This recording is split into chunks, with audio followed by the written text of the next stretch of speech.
Good morning. કેમ છો બધા? ચાલો આજે આપણે ધોરણ 12 નામાની અંદર આપણે ભાગ 2 ની અંદર જે કંપનીના વાર્ષિક હિસાબોની શરૂઆત કરી છે. કંપનીના વાર્ષિક હિસાબો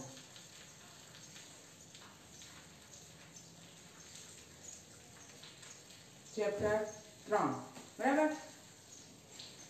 મેં તમને છેલ્લા તાસમાં આપણે સમજાવ્યું હતું કે ભાઈ કંપનીના વાર્ષિક હિસાબો શા માટે તૈયાર કરવામાં આવે છે, કે આ ફોર્મમાં તૈયાર કરવામાં આવે છે અને શા માટે તૈયાર કરવામાં આવે છે.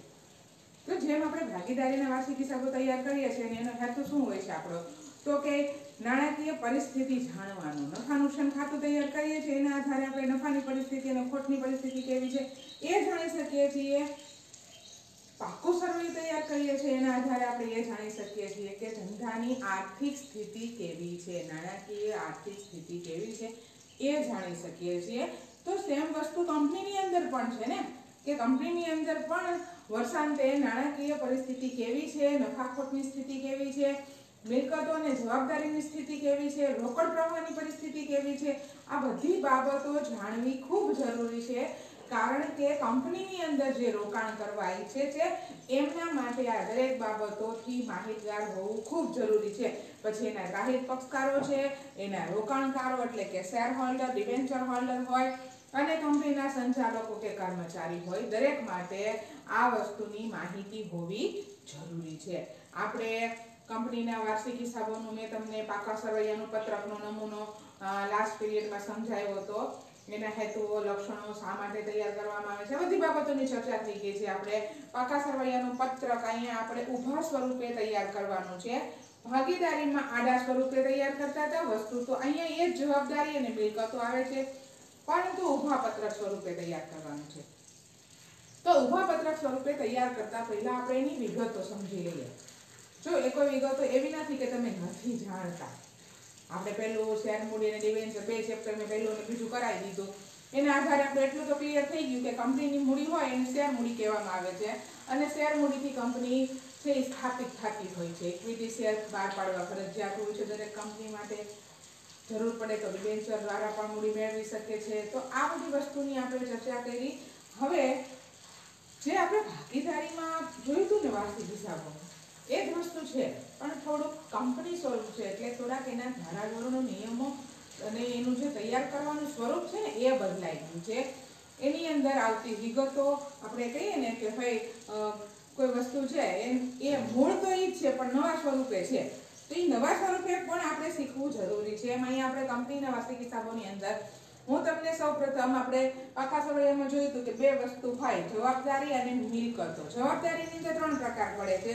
આપણે ત્યાંથી શરૂઆત કરીએ. કંપનીનું પાકું સરવૈયાની અંદર પહેલી વિગત શું આવે તો કે કંપનીની ઇક્વિટી અને જવાબદારી.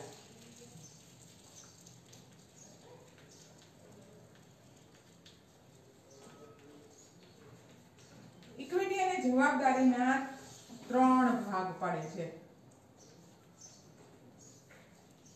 ઇક્વિટી અને જવાબદારીના 3 ભાગ પડે છે. પહેલું છે શેર હોલ્ડર્સના ભંડોળો.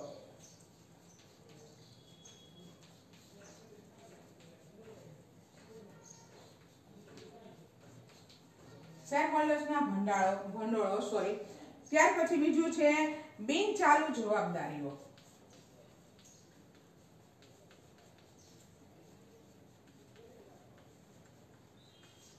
અને ત્રીજું છે ચાલુ જવાબદારીઓ.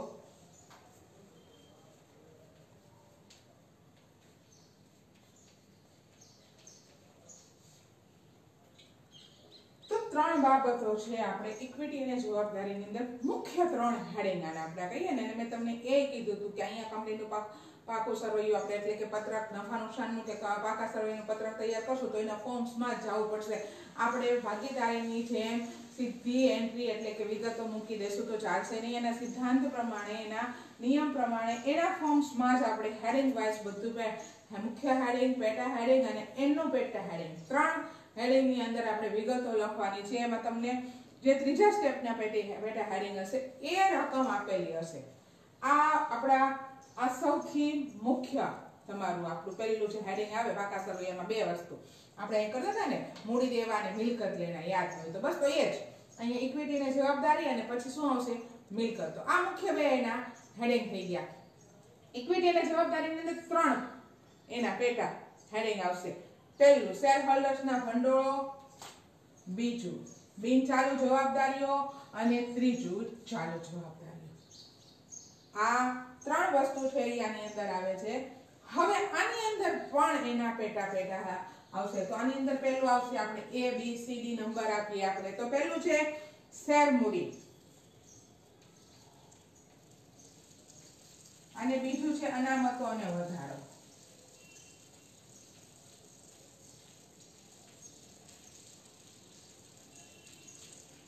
તો જુઓ અહીંયા આપણે શેર હોલ્ડર્સના ભંડોળની અંદર મુખ્ય બે બાબતોનો સમાવેશ થાય. એ શેર મૂડીની અંદર હજી એના પેટા પ્રકાર આવે છે, એ હું તમને આની પછી વિગતો આપું છું. અને જુઓ આપણે આ દાખલો તૈયાર કરવો મેં તમને કીધું હતું કે 2 થી 5 મિનિટનો જ સમય જરૂર પડે છે. વધીને 5 થી 7 મિનિટમાં તમે વ્યવસ્થિત ખાના દોરીને આખો દાખલો કમ્પ્લીટ કરી શકો છો. વિદ્યાર્થી મિત્રો 11 ગુણનો ફરજિયાત પૂછાય છે આપણને વિભાગ છેલ્લો જે F વિભાગ હોય છે એની અંદર, અને એકદમ સરળ છે. બીજા દાખલા તમે જે 4 ગુણના ગણશો ને એની કમ્પેરિઝનમાં 11 ગુણનો દાખલો સરળ છે, પણ શરત એટલી છે કે અહીંયા હું જે તમને આ મુદ્દાઓ વિગતો આપું છું એ માત્ર તમારે યાદ રાખવાના છે. બીજી કોઈ ગણતરી આની અંદર કરવાની આવતી નથી કે વ્યાજની ગણતરી કે આપણે મૂડી પર મિલકતો પર ઘસારાની ગણતરી કે કોઈ પણ પ્રકારની એવી ગાણિતિક અટપટી ગણતરી આની અંદર છે નહીં. માત્ર તમારે અહીંયા મુખ્ય હેડિંગની નીચેના પેટા અને એની નીચેના પેટા હેડિંગ યાદ રાખવાના છે અને ત્યાં જે રકમ આપી છે એ તમારે પત્રકની અંદર મૂકવાની છે. આટલી સરળ અને સિમ્પલ કંપનીના વાર્ષિક હિસાબો તૈયાર કરવાની પદ્ધતિ છે. પણ શરત છે કે આ બધી વસ્તુ આપણને યાદ રહેવી જોઈએ. અહીંયા શેર હોલ્ડર્સના ભંડોળો છે તો બે પ્રકારના હોય, ઇક્વિટી અને અનામત અને વધારો. હવે એ શેર મૂડીની અંદર કેટલા પ્રકારની શેર મૂડી આવે એ હું તમને પછી હમણાં જણાવું છું. ત્યાર પછી છે બિનચાલુ જવાબદારીઓ. બિનચાલુ જવાબદારીઓમાં લાંબા ગાળાના ઉછીના નાણાં,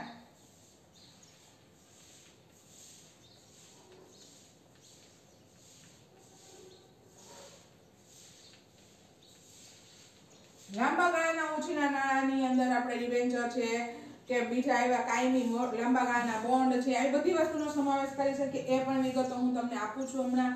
આ શક્ય હોય તો સાથે સાથે નોંધ કરતા જાજો, એટલે તમારે તમારી બુકની અંદર આ બધી વસ્તુ તૈયાર થઈ જાય તો તમે એને પાકું કરીને તૈયાર કરી શકો. લાંબા ગાળાના ઉછીના નાણાં, અન્ય લાંબા ગાળાની જવાબદારીઓ.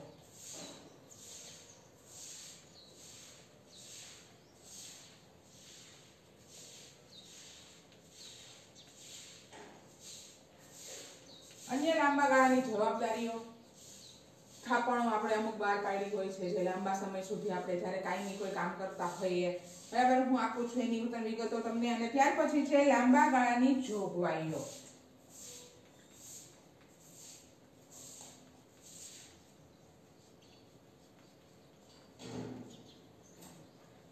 આપણે અનામતો અને જોગવાઈઓ વિશે સરસ રીતે અભ્યાસ કર્યો છે એટલે આપણને ખ્યાલ છે કે જે મૂડીમાંથી આપણે મૂડીમાંથી અનામતો ઊભી કરીએ છીએ અને નફાના પુનઃરોકાણ કે એવી કોઈ બાબતોના આધારે આપણે જોગવાઈઓ ઊભી કરતા હોઈએ છીએ.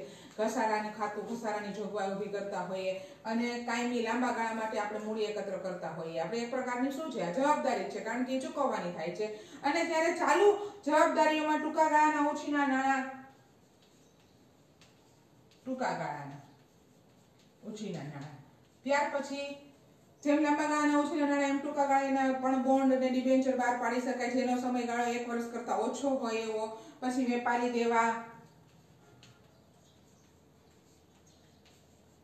દેવામાં આપણે લેણદારો છે, દેવી હુંડી છે, આ બધી વસ્તુઓ આપણે ઊભી કરીએ છીએ. ત્યાર પછી અન્ય ચાલુ જવાબદારીઓ.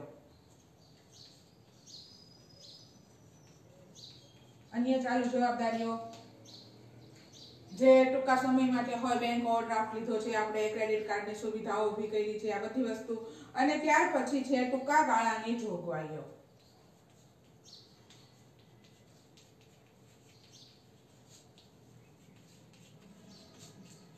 જો સમજો, જેમ લાંબા ગાળાની જોગવાઈ આપણે ઊભી કરીએ છીએ એનો સમયગાળો ખાલી અલગ રાખવામાં આવે છે કે 1 વર્ષ કરતા વધુ હોય છે. ટૂંકા ગાળાની જોગવાઈ એટલે એનો સમયગાળો 1 વર્ષ કરતા ઓછો હોય. આ રીતે આપણે ઇક્વિટી અને જવાબદારીની અંદર મુખ્ય 3 વસ્તુનો સમાવેશ કર્યો: શેર હોલ્ડર્સના ભંડોળો, બિનચાલુ જવાબદારીઓ અને ચાલુ જવાબદારીઓ. હવે આની અંદર પણ એના જે પેટા મુદ્દા આવે છે એ યાદ રાખવાના છે આપણે. તમને રકમની અંદર માની લો આપેલું છે કે ઇક્વિટી શેર મૂડી આટલી અને પ્રેફરન્સ શેર મૂડી આટલી, તો તમે જ્યારે શરૂઆત કરો છો પાકા સરવૈયાની ત્યારે મુખ્ય હેડિંગ તમે આ બાંધશો: ઇક્વિટી અને જવાબદારી. કાલ મેં સમજાવ્યું તો એની અંદર પત્રકની અંદર હતું જ. ત્યાર પછી એનું પેટા તમે આપશો શું? તો કે શેર હોલ્ડર્સના ભંડોળો. એની અંદર પેટા શું આપશો? એ તો કે શેર મૂડી. અને પછી અહીંથી તમે પેટા શું આપશો? 1 અને રોમન ફિગરમાં આપણે 1 અને 2 કરીને તો કે ઇક્વિટી શેર મૂડી અને પ્રેફરન્સ શેર મૂડી. આ રીતે તમારે 4 સ્ટેપની અંદર જવાનું છે. અહીં આપણે ઇક્વિટી અને જવાબદારીની ચર્ચા કરી. હવે જોઈએ આપણે મિલકતો. ધંધાની અંદર આપણે પાકા સરવૈયાની અંદર બીજું જે હેડિંગ આપણું આવે એ શું આવે છે? તો કે મિલકતો.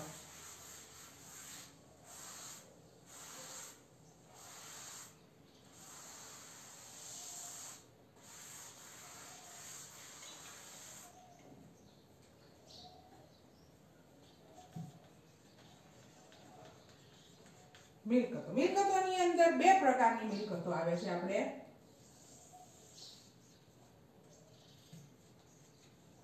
ચાલુ મિલકતો અને બિન ચાલુ મિલકતો.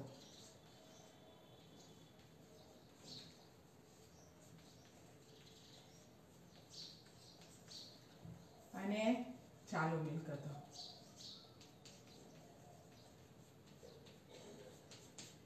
જો મિલકતોમાં બહુ ઝાઝું આપણે એને સમજવું પડે, કારણ કે આપણે જાણીએ છીએ આપણે 11મા ધોરણથી શરૂ કર્યું ત્યારથી આપણે આ મિલકતોનો અભ્યાસ કરતા આવ્યા છીએ. 2 પ્રકારની મિલકતો હોય છે ધંધામાં: ચાલુ અને બિન ચાલુ. કાયમી અને ચાલુ અથવા ટૂંકા ગાળાની, લાંબા ગાળાની, ટૂંકા ગાળાની, જે શબ્દ આપો તમે એ. બિન ચાલુ મિલકતો એટલે કે જેનું આયુષ્ય 1 વર્ષ કરતા વધુ હોય એવી દરેક મિલકતો: જમીન, મકાન, પ્લાન્ટ, મશીનરી, યંત્ર, આ દરેક મિલકતોને આપણે બિન ચાલુ મિલકતોની અંદર સમાવેશ કરીએ છીએ. અને ચાલુ મિલકતો એટલે કે જેનો સમયગાળો 1 વર્ષ કરતા ઓછો છે એવી દરેક મિલકતો. હવે અહીંયા આપણે બિન ચાલુ મિલકતોની અંદર જોઈએ તો પહેલું આપણે કાયમી મિલકતો.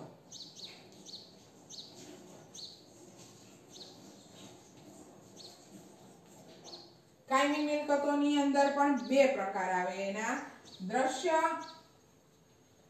અને અદ્રશ્ય. હવે દ્રશ્યની અંદર ખબર છે આપણને કે જેને જોઈ શકીએ છીએ દરેક પ્રકારની મિલકત: જમીન, મકાન, પ્લાન્ટ, યંત્રો, મશીનરી, ફર્નિચર, આ દરેક દ્રશ્ય મિલકતો છે. જ્યારે અદ્રશ્ય એટલે આપણે એની પણ ચર્ચા કરેલી છે: પેટન્ટ, ટ્રેડમાર્ક, રોયલ્ટી, કોપીરાઇટ્સ, પાઘડી, આ બધી અદ્રશ્ય મિલકતો છે જેનો લાભ આપણને વર્ષો સુધી પ્રાપ્ત થાય છે પરંતુ એને આપણે જોઈ શકતા નથી. તો દ્રશ્ય અને અદ્રશ્ય. ત્યાર પછી બીજું છે બિન ચાલુ રોકાણો.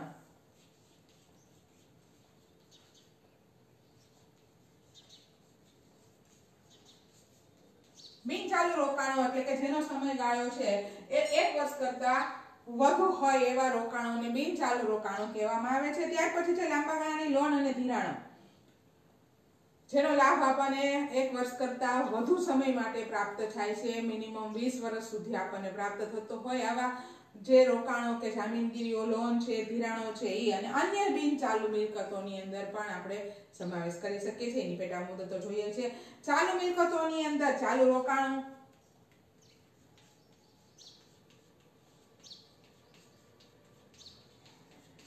ચાલુ રોકાણો જેમ લાંબા ગાળાના રોકાણો હોય એમ ટૂંકા સમય માટે જેનું આપણે જ્યારે જરૂર પડે ત્યારે રોકડમાં રૂપાંતર કરી શકતા હોઈએ એ પ્રકારના રોકાણોને ચાલુ રોકાણો કહેવામાં આવે છે. ત્યાર પછી છે માલ સામગ્રી,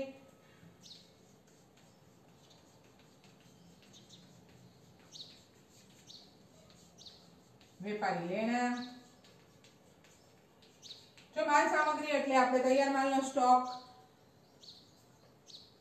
કારણ કે તૈયાર માલનો સ્ટોક એ આપણી એક પ્રકારની ચાલુ મિલકત જ છે. તમે જ્યારે જરૂર પડે ત્યારે એનું વેચાણ કરીને રોકડમાં રૂપાંતર કરી શકો છો. વેપારી લેણા જેની અંદર આપણે દેવાદારો અને લેણી મૂડીનો સમાવેશ કરીએ છીએ. આ રીતે આપણે ટૂંકા ગાળા માટે જે આપણી મિલકતો છે એને આપણે આની અંદર સમાવેશ કરી શકીએ છીએ. ત્યાર પછી રોકડ અને રોકડ સમકક્ષ, તમારા હાથ ઉપર કેટલી રોકડ છે, અથવા તો એવી મિલકતો કે જેનું તમે તાત્કાલિક ધોરણે રોકડમાં રૂપાંતર કરી શકો છો એવી મિલકતો. ત્યાર પછી ટૂંકા ગાળાની લોન અને ધિરાણ, જેમ લાંબા ગાળા માટે તમે લોન અને ધિરાણ લ્યો છો એમ ટૂંકા ગાળા માટેની લોન અને ધિરાણ હોય તો એ પણ તમારી એક પ્રકારની મિલકત છે, કારણ કે એનો સમયગાળો છે એ ઓછો હોવાનો છે. અને અન્ય ચાલુ મિલકતોની અંદર આપણે આ બધી જ મિલકતો એટલે કે બે પ્રકારની, મુખ્ય બે, જવાબદારી 3 પ્રકારની હતી, મિલકતો 2 પ્રકારની છે, બિન ચાલુ મિલકતો અને ચાલુ મિલકતો. હવે આપણે આ મુખ્ય બાબતોની ચર્ચા તો કરી. હવે ત્યાર પછી જે એક પછી એક મુદ્દા આપણે ધ્યાનમાં લેવાના છે એ જોઈએ. જો આપણને આ સરસ રીતે યાદ હશે ને તો જ આપણે સર્વૈયું તૈયાર કરી શકવાના છીએ. એટલે આપણે આ દરેક વિગતો છે એ સમજીએ છીએ. અમુક વિગતો તમે ઘણી બધી વાર આવી ગઈ છે એટલે તમે સમજી ગયા છો, જાણો છો કે શું છે એ. કારણ કે આપણે અત્યાર સુધી ભાગીદારીના વાર્ષિક હિસાબો, પછી પ્રવેશ, નિવૃત્તિ, વિસર્જન, આવા બધા પ્રકરણો અભ્યાસ કરી લીધો છે. એટલે અમુક વસ્તુ આપણા માટે અજાણી નથી. ત્યાર પછી આપણે બીજા ભાગની અંદર ઇક્વિટી અને ડિબેન્ચરની ચર્ચા કરી લીધી. એટલે આપણને કંપનીની મૂડી વિશે પણ ખ્યાલ મળી ગયો. હવે આપણે ક્રમશઃ જે ઇક્વિટી અને જવાબદારીની અંદર હેડિંગ જોયા હતા, એમાં પહેલું હેડિંગ આપણે ઇક્વિટી અને જવાબદારીની અંદર શેર હોલ્ડર્સના ભંડોળનું જોયું હતું. આપણે મુખ્ય શું જોયું હતું? શેર હોલ્ડર્સના ભંડોળ.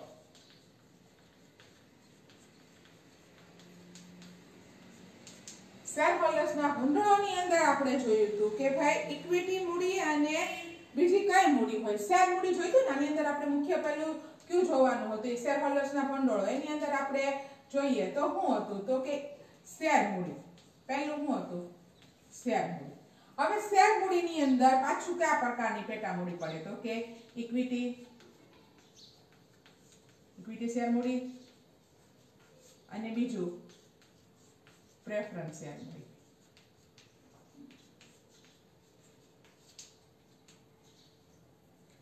જો મુખ્ય આપણું હેડિંગ, તમે આને એ આપી શકો, એક આપી શકો. આપણે આમ રાખીએ કે ચાલો આને આપણે 1 નંબર આપીએ ને આને આપણે એ આપીએ છીએ. આને 1 નંબર મુદ્દો આપ્યો, આને આપણે ABCD રીતે આપીએ. તો મુખ્ય આપણું શેર હોલ્ડર્સના ભંડોળની અંદર પહેલું એ છે શેર મૂડી. શેર મૂડી કેટલા પ્રકારની હોય? તો કે 2 પ્રકારની, ઇક્વિટી અને પ્રેફરન્સ. બરાબર. શેર મૂડી કેટલા પ્રકારની? તો કે 2 પ્રકારની, ઇક્વિટી અને પ્રેફરન્સ. ત્યાર પછી શું હતું? તો કે અનામત અને વધારો. પહેલું આપણે શેર હોલ્ડર્સના ભંડોળની અંદર આપણે એ જોયું શેર મૂડી. બીજું શું હતું? કે અનામત અને વધારો. જો આમાં જે નવું હશે એ હું તમને સમજાવું છું. ઇક્વિટી અને પ્રેફરન્સ શેર મૂડી આપણે બે જાણીએ છીએ, કંપનીની જ મૂડી છે, આ માલિકીની છે અને આ પસંદગીની શેર મૂડી છે. જ્યારે મૂડી પરત કરવાની થાય ત્યારે પહેલી પસંદગી આમને મળતી હોય છે, ત્યાર પછી આમને ચૂકવવાતી હોય છે. આટલો ડિફરન્સ. બાકી બે કંપનીની શેર મૂડી છે. અનામતો અને વધારાની અંદર આપણે 11મા ધોરણનું ચેપ્ટર આપણને યાદ હોય તો આપણે ઘણી બધી અનામતો અને વધારાનું જોયું હતું. આપણે અહીંયા કેટલીક અનામતો અને વધારો જોઈએ. તો પહેલું જોઈએ નફા નુકસાન પત્રકનો વધારો.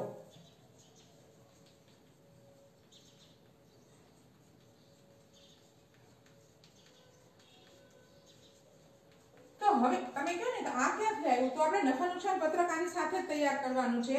અને નફા નુકસાન પત્રક તૈયાર કરશું એટલે આપણે કેમ નફો અને ખોટ આપણને મળતું હતું, એ જ રીતે અહીંયા આપણને નફા નુકસાન પત્રકનો વધારો મળે છે. એટલે કે ફાયદો નફો થાય છે. તો એ આપણે અનામત અને વધારાના શીર્ષક હેઠળ દર્શાવશું. માત્ર તમને પાકું સર્વે તૈયાર કરવાનું કીધું હશે તો આ વિગત તમને સીધી જ આપેલી હશે. ત્યાર પછી આપણને બીજી અનામત છે સામાન્ય અનામત.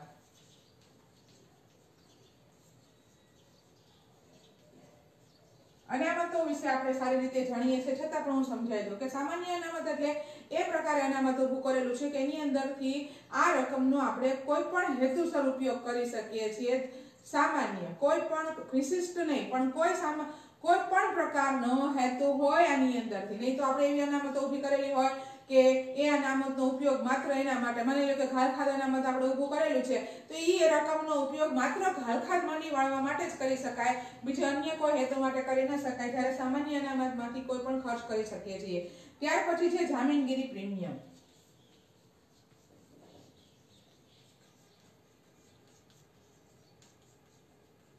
જામીનગીરી પ્રીમિયમ ક્યારે? તો કે આપણે જ્યારે શેર બહાર પાડીએ છીએ ત્યારે શેર મૂડીનું આપણી કંપનીની પ્રતિષ્ઠા સારી હોય અને શેરની જે મૂળ કિંમત છે એની કરતાં વધુ કિંમતે આપણે જ્યારે શેર બહાર પાડીએ છીએ ત્યારે જે વધારાની પ્રીમિયમની રકમ મળે છે એ આપણે કયા ખાતે ઊભું કરીએ છીએ? જામીનગીરી પ્રીમિયમ ખાતે. ત્યાર પછી છે મૂડી અનામત. મૂડી અનામત એટલે કેટલીક એવી બાબતો કે જે આપણને મૂડી લાભ થયો હોય અને આ મૂડી લાભ છે એ આપણે ક્યાં ખાતે લઈ જઈએ છીએ? મૂડી અનામત ખાતે લઈ જઈએ છીએ, એટલે કે મૂડી પ્રકારના નફામાંથી ઊભું કરેલું અનામત. ત્યાર પછી છે આપણે અહીંયા લખીએ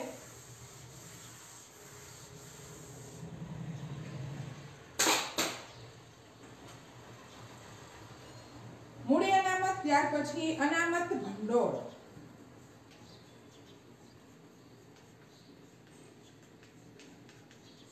અનામત ભંડોળ એટલે અહીંયા એક પ્રકારનું એક ભંડોળ ઊભું કરવામાં આવે છે. જ્યારે તમે ચોક્કસ હેતુસર કોઈ ભંડોળ ઊભા નથી કરતા ને ત્યારે અનામત ભંડોળ હેઠળ તમે એવી વિવિધ રકમોનો આપણે ભંડોળ ઊભું કરીએ છીએ કે જેનો ઉપયોગ ભવિષ્યમાં કદાચ કોઈ એવી જોગવાઈઓ આપણે જે કરી હોય અને એની ચૂકવણી માટે કરવાની જરૂર પડે તો અહીંથી આપણે એનો ઉપયોગ કરી શકીએ છીએ. ત્યાર પછી છે કામદાર અકસ્માત વળતર ભંડોળ.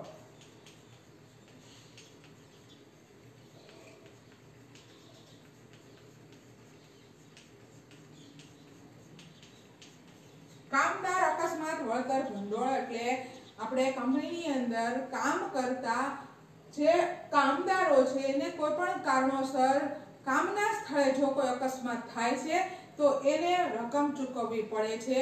આ રકમ એક સાથે તમે તાત્કાલિક ધંધામાંથી ન કાઢી શકો એટલા માટે એક અનામત ઊભું કરવામાં આવે છે કે જ્યારે આવો કોઈ પણ ઘટના કે બનાવ બને ત્યારે આ રકમમાંથી એને રકમ આપવા માટેનો ઉપયોગ કરી શકાય છે, ખર્ચને પહોંચી વળી શકાય છે. ત્યાર પછી છે રોકાણ વધઘટ અનામત.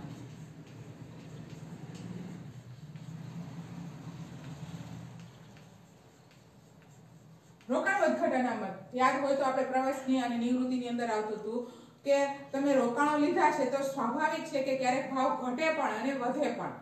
જો ઘટે છે રોકાણો અને તમારે વેચવાના થાય છે અથવા તો જ્યારે વેચાણ કરો છો ત્યારે રોકાણોનો ભાવ ઘટેલો હોય છે તો ત્યારે એની ભરપાઈ કરવા માટે આવું એક રોકાણ વધઘટ અનામત ઊભું કરેલું હોય છે કે જેથી આ નુકસાન છે એ આવા અનામતમાંથી આપણે વળતર સ્વરૂપે પ્રાપ્ત કરી શકીએ છીએ. અને ત્યાર પછી છે નફા નુકસાન પત્રકની ખોટ.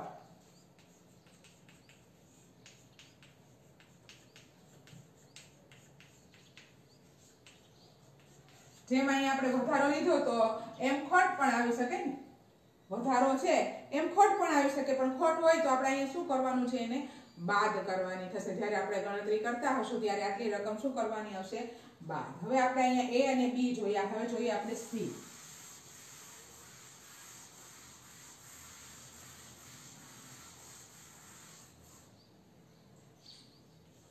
સી જોઈએ તો શું છે? ત્રીજું હેડિંગ તો કે લાંબા ગાળાના ઉછીના નાણાં.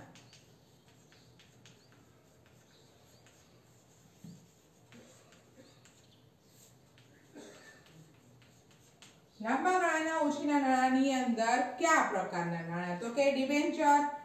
પહેલું છે ડિબેન્ચર. હવે ડિબેન્ચર શું હતી આપણે સાથે સાથે જાણીએ છીએ, વધારે ચર્ચા કરતા નથી, આખું પ્રકરણ પૂરું કર્યું. હમણાં જ આપણે લાંબા ગાળાની લોન. લાંબા ગાળાની લોન એટલે કે જેનો લાભ આપણને 1 વર્ષ કરતા વધુ વર્ષ માટે મળવાનો છે એને આપણે લાંબા ગાળાની લોનની અંદર સમાવેશ કરી શકીએ છીએ. સેમ વસ્તુ છે બોન્ડ, જેનો ઉપયોગ પણ લાંબા સમય સુધી એટલે કે 1 વર્ષથી વધુ સમયગાળા માટેનો હોય છે. અને છે જાહેર થાપણ. આ બેન્કિંગ કે નોન બેન્કિંગ સંસ્થાઓ પાસેથી જ આપણે પ્રાપ્ત કરી શકીએ છીએ. જાહેર જનતા પાસેથી આ નાણું ઊભું કરી શકતા નથી. એવી જાહેર થાપણો પણ લાંબા ગાળા માટેની હોય. ત્યાર પછી છે આપણે લાંબા ગાળા, અન્ય લાંબા ગાળાની જોગવાઈઓ. આપણે લાંબા ગાળાની જોઈને એ રીતના આપણે અન્ય લાંબા ગાળાની જોગવાઈઓ.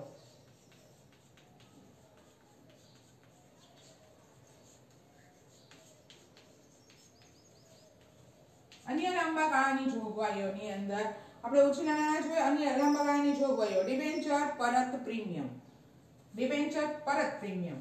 ડિબેન્ચર પરત પ્રીમિયમ. અહીં ડિબેન્ચર છે લાંબા ગાળાના નાણાંની અંદર સમાવેશ કરીએ છીએ, પણ લાંબા ગાળાની જોગવાઈ આપણે ડિબેન્ચરને તમને સમજાવ્યું ત્યારે એક વસ્તુ સમજાવી હતી કે ડિબેન્ચર છે ક્યારેક મૂળ કિંમતે પરત કરીએ છીએ ને ક્યારેક આપણે પરત પ્રીમિયમથી ને એટલે કે પ્રીમિયમ સાથે પરત કરીએ છીએ તો આવી વધારાની પરતની રકમ છે ને એ આપણા માટે એટલું નુકસાન છે તો તાત્કાલિક આપણે આવું નુકસાન છે એ ના ભોગવી શકીએ એટલે આપણે એના માટે એક આવું ડિબેન્ચર પરત પ્રીમિયમ ખાતું ઊભું કરીએ છીએ જે એક પ્રકારની આપણી શું છે જોગવાઈ છે લાંબા ગાળાની અને રોકાણ પ્રેફરન્સ શેર પરત પ્રીમિયમ ડિબેન્ચરની જેમ પ્રેફરન્સ શેર પરત પ્રીમિયમ ડિબેન્ચર પરત પ્રીમિયમની જેમ ક્યારેક આપણે પ્રેફરન્સ શેર છે એ પણ પ્રીમિયમ સાથે પરત કરતા હોઈએ તો આવી પ્રીમિયમની રકમ માટે પણ આવી જોગવાઈ ઊભી કરવામાં આવે છે કારણ કે ડિબેન્ચર અને પ્રીમિયમ છે એ લાંબા ગાળે ચૂકવવાના હોય એટલે આપણે લાંબા ગાળાની જોગવાઈઓની અંદર આનો સમાવેશ કરીએ છીએ ત્યાર પછી છેલ્લો મુદ્દો જોઈએ તો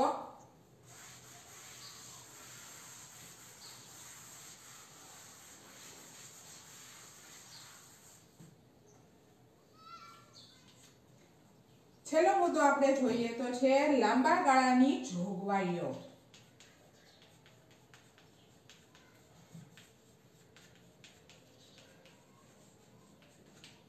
લાંબા ગાળાની જોગવાઈઓ આપણે અહીંયા અન્ય લાંબા ગાળાની જોગવાઈ જોઈ હવે લાંબા ગાળાની ચોક્કસ જોગવાઈઓ કઈ તો કે પ્રોવિડન્ટ ફંડ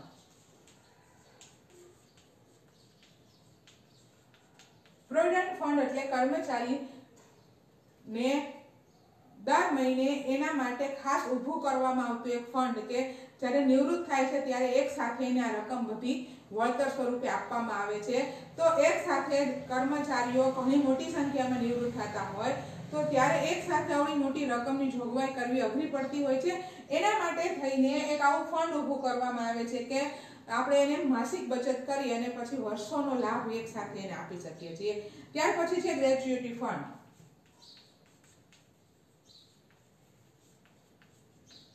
ગ્રેચ્યુટી ફંડ પણ કર્મચારીના લાભની જ એક વાત છે કે જે લાંબા ગાળે એને ચૂકવવાનું હોય છે પણ એને એકત્ર આપણે રોજબરોજ એટલે કે કાયમી ધોરણે આપણે એનો એક પ્રકારનું ભંડોળ ઊભું કરીને એની જોગવાઈઓ કરીએ છીએ ત્યાર પછી છે પેન્શન ફંડ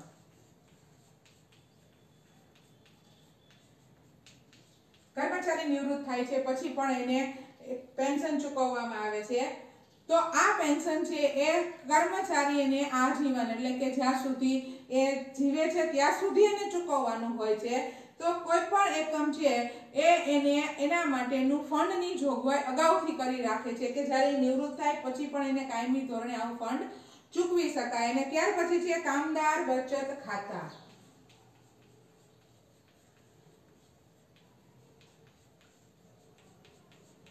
કામદારને લગતી કોઈ પણ બાબત કામદારને બોનસ ચૂકવવાનું છે કમિશન ચૂકવવાનું છે અકસ્માત કોઈ કારણોસર થયો કે કોઈ પણ બાબતની ઘટના ઘટે તો એને લગતા અથવા તો કામદાર દ્વારા દર મહિને અમુક રકમ છે એ બચત સ્વરૂપે એ એકમની અંદર રાખે છે તો આ ખાતા પણ જોગવાઈની અંદર સમાવેશ કરીએ છીએ અને કામદાર નફા ભાગ ભંડોળ